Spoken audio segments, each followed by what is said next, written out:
एक दिन बच्चों ने पिकनिक जाने की बात कही। यह सुनते ही अंकिता की रूह कांप गई, क्योंकि उसे एक पुराना किस्सा याद आ गया। ये बात तब की है जब अंकिता 10वीं क्लास में पढ़ रही थी। एक दिन टीचर ने पिकनिक का प्लान बनाया था। अपने सभी दोस्तों के साथ अंकिता ने भी जाने के लिए हाँ कर दी। पिकनिक पर जाना था पावागढ़। पूरा स्कूल पिकनिक जा रहा था, इसलिए करीब 30 बस सभी बच्चों को ले जाने के लिए तैयार थी। अंकिता अपने दोस्तों के साथ सबसे पीछे वाली बस में बैठ गई। सभी हंसते मस्ती करते हुए बस से जा रहे थे। तभी कुछ दूर जंगल के पास पहुंचकर उसी बस से तेज आवाज आई। ये वक्त रात के करीब 1:30 बजे का था।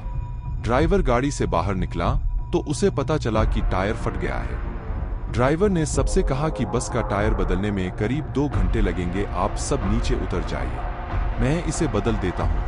आप लोग पास के ढाबे में जा सकते हैं, वहां गर्म गर्म चाय पी लीजिए और मैं इस टायर को फटाफट बदलने की कोशिश करता हूँ।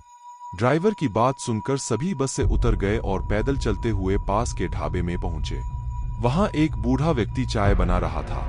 इतनी रात को ढाबा खुला हुआ और किसी इंसान को चाय बनाते देख सबको हैरानी हुई। उस बूढ़े इंसान ने कहा, आप सब चाय पी लीजिए, यहाँ अक्सर लोगों की गाड़ी खराब हो जाती है, इसलिए मैं भी अपना ढाबा हरदम खुला रखता हूँ।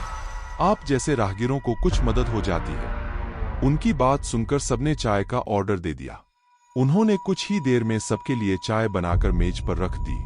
चाय पीते हुए अंकिता की आंखें एकदम ढाबे की छत की तरफ गई। वहां अंकिता ने एक औरत को सफेद रंग की साड़ी में खुले बाल लहराते हुए देखा।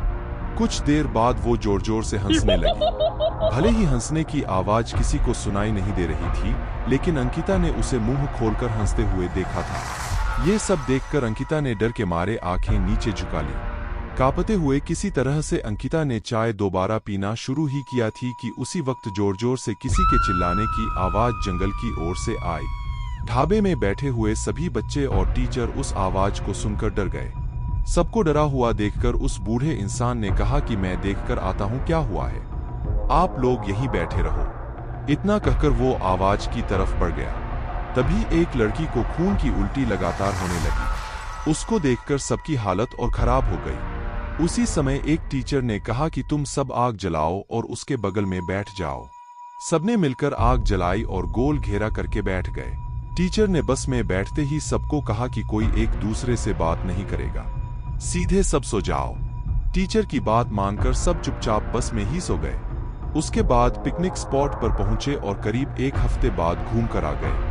पिकनिक में किसी ने दूसरे बस के बच्चों से उस रात के बारे में कुछ नहीं कहा, क्योंकि टीचर ने मना किया। लेकिन पिकनिक से लौटते ही सबने अपने दोस्तों और दूसरी क्लास वालों को इस भूतिया घटना के बारे में बताया। आज पिकनिक का नाम सुनते ही यही भूतिया ढाबे की कहानी अंकिता के मन में आ गई और बच्चों को पिकनिक भेजने से उसे डर लगने लगा। कहानी से सीख, बीती घटनाओं को भूल जाना ही अच्छा है, नहीं तो जीवन भर वो घटना डराती रहती है। दोस्तों, वीडियो अच्छा लगा हो तो लाइक और कमेंट, शेयर एंड सब्सक्राइब जरूर करना। धन्यवाद।